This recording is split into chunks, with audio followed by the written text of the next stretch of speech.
Assalamualaikum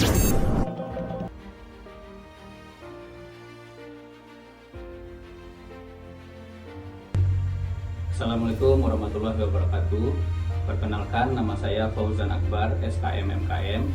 Saya merupakan dosen tetap program studi kesehatan masyarakat di Fakultas Ilmu Kesehatan Universitas Fordekop Bukit Tinggi. Pada kesempatan kali ini, saya akan menyampaikan mata kuliah yang saya ajarkan sesuai dengan bidang keahlian saya, yaitu mata kuliah dasar kebijakan kesehatan dengan kode mata kuliah 23 SKM 1204. Pada kali ini SKS-nya adalah 2 SKS, kemudian untuk pertemuan 16 kali pertemuan, terdiri dari 14 pertemuan di kelas dan 2 kali asesmen UTS dan UAS. CPL mata kuliah ini terdiri dari CPL 1, CPL 3, dan CPL 10. Berikut adalah video pembelajaran saya di kelas. Mari kita simak. Baik, bismillahirrahmanirrahim. Assalamualaikum warahmatullahi wabarakatuh. Waalaikumsalam warahmatullahi wabarakatuh. Gimana kabarnya adik-adik? Baik, Pak. Baik ya, sehat ya? Sehat, Pak. Alhamdulillah. Alhamdulillahirabbil alamin. Wassalatu wassalamu ala asrofil anbiya'i wal mursalin wa ala alihi wa sahbihi rasulillahi ajmain. Baik, adik-adik, hari ini kita bertemu lagi ya. Kemarin kita sudah masuk di pertemuan pertama tentang dasar kebijakan kesehatan. Hari ini kita akan lanjut ke pertemuan kedua. Jadi di pertemuan kedua ini sesuai dengan CPL 1 ya, di CPMK 2, yaitu tentang aktor kebijakan kesehatan. Jadi ini RPS-nya Bapak lihatkan sekilas, yang kemarin sebelumnya sudah Bapak sampaikan juga ya, tentang RPS-nya. Oke, kita langsung aja. Untuk sebelum memulai perkuliahan, kita minta ketua kelas ya untuk pimpin doa sebelum memulai kelas ini. Silakan Davin ya. Sebelum memulai pembelajaran, alangkah baiknya kita berdoa sesuai dengan kepercayaan masing-masing. Berdoa mulai. Doa selesai. Oke, baik. Hari ini kita akan masuk ke pertemuan kedua tentang aktor kebijakan kesehatan. Nah, di pertemuan sebelumnya, siapa yang masih ingat tentang pertemuan pertama kita? Pak. Ya, Ivana, silakan. Baiklah, Pak. Izin teman-teman semua, Pak. Perkenalkan, nama saya Ivana Marlis dengan NIM 2513201008. Baiklah, saya akan mereview tentang pertemuan yang pertama kemarin, Pak. Itu tuh ada tentang aktor, di mana aktor adalah individu, kelompok atau organisasi atau lembaga yang memiliki peran atau kepentingan serta kemampuan untuk memengaruhi atau mengambil keputusan dalam suatu kebijakan. Nah, aktor ini terbagi dari beberapa ahli, Pak. Yang saya tahu yang pertama, menurut ahli Harold Laswell pada tahun 1936,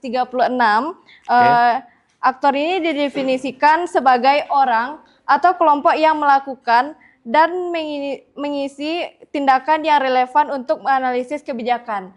Nah, yang kedua ada David Eston pada tahun 1953. Eston mengartikan bahwa aktor sebagai setiap unit dasar analisis yang membuat atau memengaruhi keputusan politik individu. Oke. Itu saja, Pak. Aplaus dulu untuk Ivana ya. Jadi tadi Ivana sudah jelaskan bagaimana aktor tersebut. Jadi dari penjelasan Ivana kita lihat rata-rata menurut ahli juga itu adalah individu atau kelompok ya yang akan membuat perencanaan, pengorganisasian sampai implementasi dan evaluasi dari kebijakan tersebut. Jadi kita akan lihat pengertian yang pertama ini. Menurut ahli itu kalau untuk kebijakan kesehatan ya, menurut WHO itu adalah rencana aksi yang ditetapkan oleh pemerintah, kemudian organisasi untuk mencapai tujuan tertentu dalam memperbaiki kesehatan ya. Kalau menurut Lauren Green itu adalah kebijakan kesehatan merupakan keputusan-keputusan, rencana-rencana dan tindakan yang diambil dalam mencapai tujuan tertentu juga. Jadi bedanya tadi adalah dari WHO itu rencana aksi, yang Lauren Gin ini adalah keputusan dan rencana-rencana. Kalau menurut Nancy Milio, ya, dari kebijakan kesehatan itu adalah suatu panduan atau tindakan yang mengatur, merencanakan langkah-langkah sehingga menghasilkan perubahan yang diinginkan. Itu menurut ahli kita ya. Jadi ini nanti bisa kalian baca saja menurut ahlinya bagaimana. Nah, kalau untuk pengertian kebijakan kesehatan dari dunia kita sebagai tenaga kesehatan masyarakat ke depannya, yaitu adalah rencana kesehatan yang merujuk kepada seperangkat langkah yang diambil oleh pemerintah atau organisasi untuk meningkatkan derajat kesehatan yang setinggi-tingginya. Jadi kegunaan dari kesehatan masyarakat itu kan kita fokusnya kepada preventif dan promotif. Ya, teman-teman di keperawatan, kedokteran itu lebih ke rehabilitatif dan kuratif. Ya, jadi nanti kita fokusnya itu pada preventif dan promotif. Makanya di sini kebijakan kesehatan untuk kesehatan masyarakat fokusnya meningkatkan derajat kesehatan yang setinggi-tingginya. Itu ya. Jadi di sana poinnya. Kemudian mencakup dari aspek kebijakan, ya, program, intervensi, kemudian promosi sampai pencegahan penyakit. Itu turunan dari kebijakannya. Jadi nanti kita akan melihat bagaimana cara intervensi dari program kebijakan, kemudian bagaimana promosinya, kemudian bagaimana mencegah penyakitnya. Ya, kalau fokus promosi itu adalah perubahan perilaku ya. Jadi fokusnya ke sana nanti kalau perubahan perilaku. Kalau untuk intervensi program pencegahan penyakit itu lebih banyak ke kebijakan nanti yang akan kita lihat. Ya, sampai di sini paham dulu ya? Paham. Kita lanjut. Untuk tujuan kebijakan nih. Nah, ini kembali lagi. Tujuan kebijakan itu yang pertama tetap apa? Kesehatan masyarakat. Ya kan? Memastikan pelayanan kesehatan yang berkualitas dan terjangkau untuk semua lapisan masyarakat. Bahwasanya Indonesia sangatlah luas. Terjadi banyak pulau-pulau. Jadi untuk pemerataan itu sangat sulit, memang sangat sulit sekali. Bedanya di Pulau Jawa dengan yang Pulau Sumatera, apalagi teman-teman kita yang di daerah Papua. Untuk penyetaraan dari layanan kesehatan itu memang menjadi PR, ya, memang menjadi tugas kita bersama. Nantinya adik-adik akan menjadi calon-calon kesehatan masyarakat ya. Yang kedua itu pencegahan, ya, preventif. Ini memang gawenya orang kesehatan masyarakat. Ya, kita berbuat sebelum kejadian. Ya, mencegah lebih baik daripada mengobati. Itu roh dari kesehatan masyarakat. Ya, jadi poin kedua di situ. Mulai dari mendorong gaya hidup, upaya mencegah untuk mengurangi faktor risiko penyakit. Nanti kalian akan belajar kalau yang counseling itu pencegahan penyakit, pengendalian faktor. Kalau yang promkes itu mencegah, merubah perilaku dari masyarakatnya. Kalau yang AKK nanti akan menyusun kebijakan, bagaimana cara membuat kebijakan untuk pencegahan penyakit. Nah, seperti itu. Poin ketiga, keseimbangan kesehatan. Nah, membangun sistem ini agak berat ya PR-nya, karena keseimbangan membangun sistem dalam program yang berkelanjutan dan merata, serta adil, dan ujung-ujungnya untuk meningkatkan kesejahteraan masyarakat. Dalam hal ini, adik-adik dituntut untuk membuat kebijakan yang berlanjut. Nah, ini tantangannya nanti akan kita bahas di pertemuan ketiga, yaitu nanti akan kita lihat bagaimana faktor-faktor yang mempengaruhi terkait kebijakan kesehatan. Ya, kalau untuk kebijakan yang berlanjut, ya biasanya itu kan tergantung dari kepala daerah atau kepengurusan berikutnya. Ingat, Indonesia adalah negara demokrasi ya. Jadi per 5 tahun itu kita akan ganti kepengurusan presiden. Ya, biasanya program A di pemerintah sebelumnya belum tentu akan jalan di apa? Di pemerintahan B atau pemerintahan yang selanjutnya. Ya. Karena akan ada perubahan-perubahan yang dilakukan. Ya, belum tentu itu akan berlanjut. Toh baik pun program A di saat kepemerintahan si A, itu belum tentu juga akan berlanjut di pemerintahan si B. Ya, karena tim ses, karena politik dan lain sebagainya, itu akan terjadi. Kemudian, kita akan masuk pada intinya, yaitu aktor kebijakan kesehatan. Siapa saja aktor kebijakan kesehatan? Ya, pemerintah satu, kemudian apa lagi? Tenaga kesehatan. Kemudian apa lagi? Organisasi internasional. Kemudian? Lembaga legislatif. Keempat? Organisasi masyarakat. Selanjutnya yang terakhir?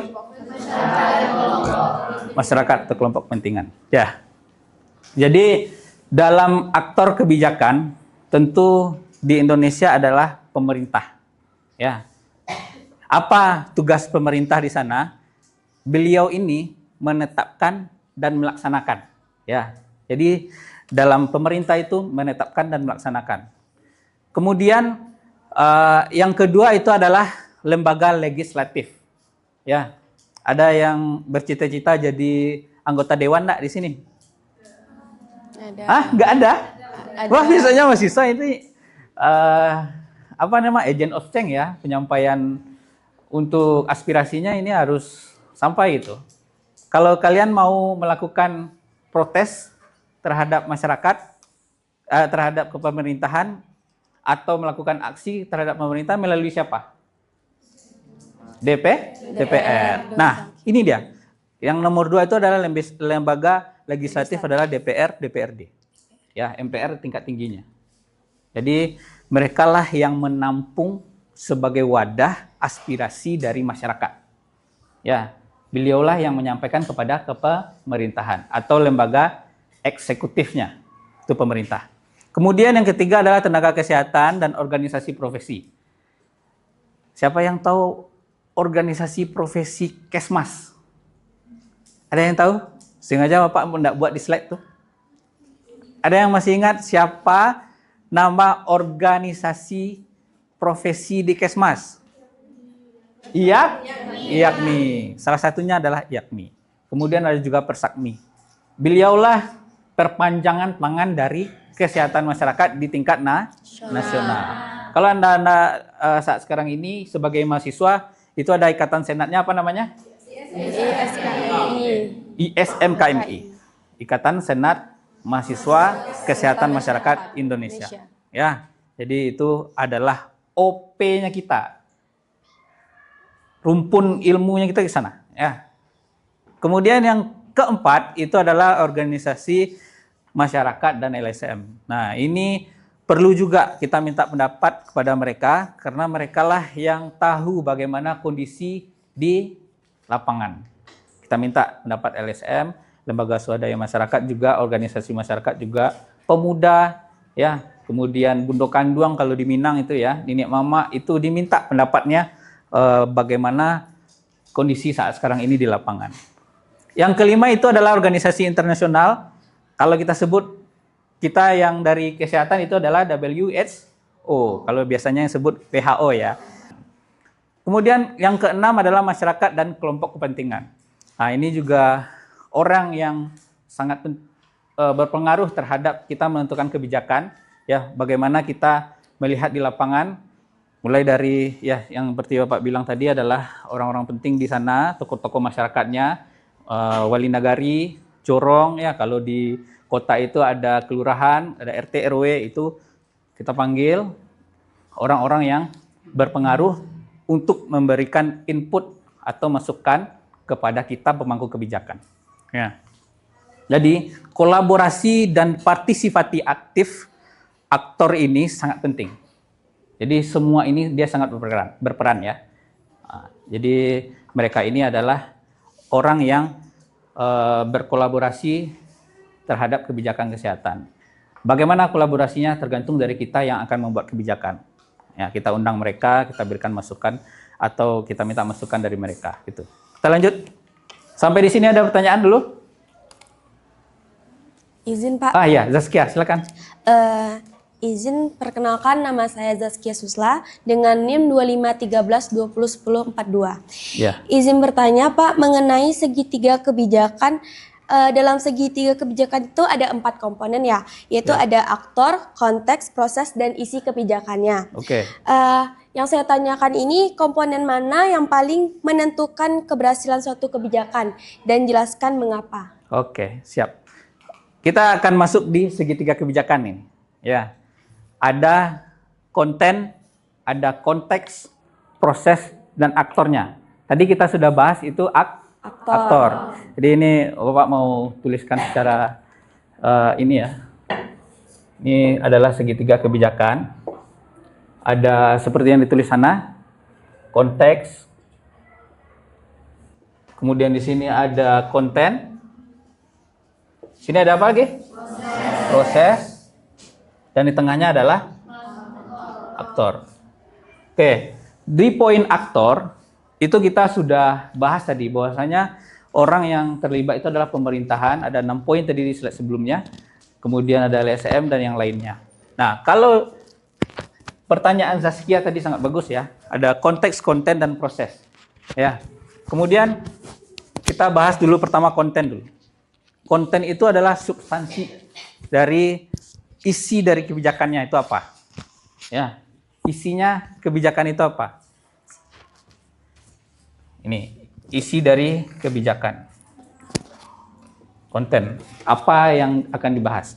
Kalau proses itu adalah apa proses? Penyusunan kebijakan. Jadi ini adalah penyusunan kebijakan. Anggap tulisan Bapak bagus ya. Kemudian konteks. Nah, konteks itu adalah faktor-faktor yang mempengaruhi. Nah, faktor-faktor yang mempengaruhi. Oke, kalau ditanya dari 4 poin ini, mana yang paling menentukan kesuksesan dari kebijakan? Gitu ya pertanyaannya tadi ya. Nah, dari poin ini tidak bisa hilang satu. Poin pertama yang perlu kita pahami dulu. Tidak boleh hilang satu. Kalau hilang aja satu aktor, tidak ada lagi orang yang melaksanakan. Kalau hilang aja faktor-faktor yang menentukan kebijakan akan ini juga dia. Tidak cukup kakinya kan, tidak bagus berdirinya. Nah, jadi kalau dari poin ini, dari konteks, aktor, proses, dan konten, semuanya saling berkaitan. Ya, jadi dalam hal ini segitiga kebijakan dia tidak bisa berdiri sendiri. Nah, namun hal ini perlu penguatan di mana? Dari aktor juga perlu penguatan. Karena kita tidak bisa melihat kebijakan itu secara netral dengan mata, telinga, dan hati yang jernih. Kemudian yang kedua, partisipasi publik. Ya, ada yang sharing kan? Nonton Reels, Instagram, TikTok, itu kalau nonton videonya kan 1 menit. Lamanya kita nonton apa? Lihat komentar. Nah, Bapak belum melihat wadah netizen ini tersampaikan. Harapannya nanti melalui komentar tersebut ada forum apa gitu yang mewadahi komentar-komentar dari netizen. Itu ya. Kemudian keberlanjutan. Kalau di kesehatan juga kita tahu ya, ada yang namanya MDGs, kemudian belum selesai MDGs sudah keluar SDGs, belum satu program selesai udah program baru lagi, ya. Sudah keluar MBG, keluar Kopdes, ya. Kopdes di tengah hutan lagi. Itu menjadi hal yang kasihan sekali kita gitu. Sebagai penerus bangsa nantinya, satu-satulah gitu. Oke, kita lanjut lagi untuk faktor-faktor yang mempengaruhi kebijakan kesehatan. Yang pertama itu adalah faktor politik. Bukan faktor ekonomi. Bukan karena SDM-nya. Yang pertama itu faktor politik. Ya kan? Karena di atas ini dulu. Faktor politik. Nah, Indonesia terdapat banyak partai. Kadang kita mau mencoblos itu pada bingung calegnya siapa, dari mana, entah siapa, tidak tahu kita asal mulanya dari mana. Ya, kemudian kita juga pusing bagaimana memilih anggota dewannya.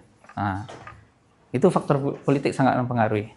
Bagaimana dari substansi politiknya, prioritas pemerintahan, ideologi yang dimiliki oleh pemerintah kita, kualifikasi mereka seperti apa, itu perlu kita pelajari lagi untuk memilihnya.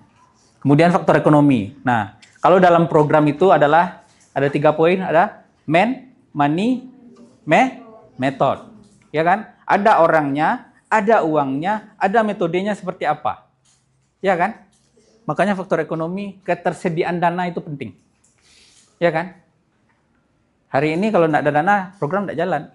Gitu. Maka faktor ekonomi sangat mempengaruhi juga. Kemudian aspek sosial. Ya, kalau Indonesia itu terdiri dari banyak budaya dan suku. Jadi Indonesia kaya akan itu.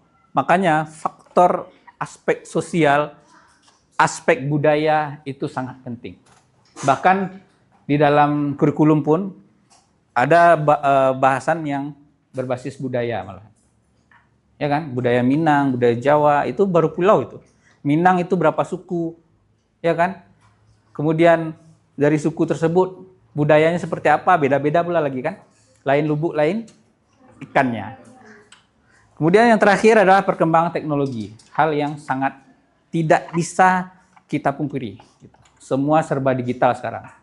Ya, hal ini perlu di-upgrade mulai dari pelaksanaan program, perencanaan program dulu nih. Perencanaan program, pembagian tugas programnya, pelaksanaan sampai ke evaluasi harus serba digital.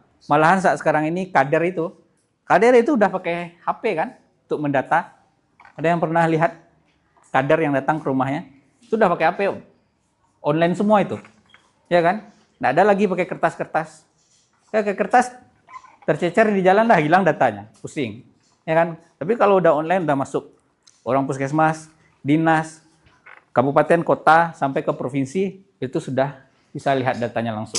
Itu transformasi digital yang sangat penting dan harus dilakukan oleh orang kesehatan.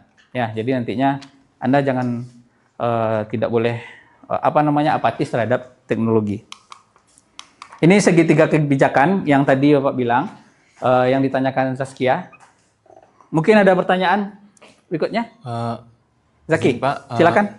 Saya Muhammad Zaki Mubarak, 2513-10114, ingin mengajukan pertanyaan. Ya. Di sini kita sudah menyinggung banyak tentang aktor kebijakan, segitiga kebijakan dan sebagainya. Ya. Ini juga berpengaruh, ada pula pengaruh faktor-faktor seperti politik, ekonomi dan sebagainya. Ya. Yang saya tanyakan, seberapa besar sih peranan aktor ini dalam menggerakkan konteks, konten dan proses ini, Pak? Oke. Dari segi kebijakan. Terima kasih. Ditangkap ya, Bapak tangkap pertanyaan Zaki, seberapa besar pengaruh aktor terhadap konteks, konten dan proses terhadap kebijakan kesehatan. Nah, seperti yang Pak sampaikan tadi, aktor itu adalah sebagai perencana dan pelaksana. Ya, sebagus apapun programnya, sebagus apapun perencanaannya, sebagus apapun pembagian tugasnya, kalau sebagai pelaksananya tidak jelas, tidak maksimal, tidak kompeten, kualifikasinya tidak bagus, maka semua perencanaan akan hancur lebur. Jadi, poin aktor itu sangat penting ya. Nah, sangat penting. Karena merekalah yang sebagai pelaksana dari konten, proses, dan juga faktor-faktor atau konteks yang akan dilakukan. Itu ya, Zaki ya. Pertanyaan berikutnya ada? Ya, silakan. Siapa namanya? Izin Pak, perkenalkan nama saya Asyifa Al-Humaira dengan NIM 2513201004. Izin bertanya Pak. Ya.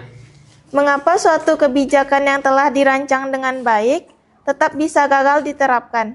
Apakah penyebab utamanya terletak pada isi kebijakan, aktor, atau proses? Terima kasih, Pak. Oke, pertanyaannya bagus ya. Kenapa setiap kebijakan atau setiap program itu ada gagalnya gitu ya? Ya. Ada pernah nonton podcast Deddy Sumargo yang undangnya Pak Purbaya? Ada yang nonton? Ada yang nonton full? Tidak ada ya? Iya. Ya beliau bilang bahwasanya program itu memang 1 bulan 2 bulan tidak bisa kita lihat hasil, ya kan? Perlu ada perbaikan sembari berjalan. Ya.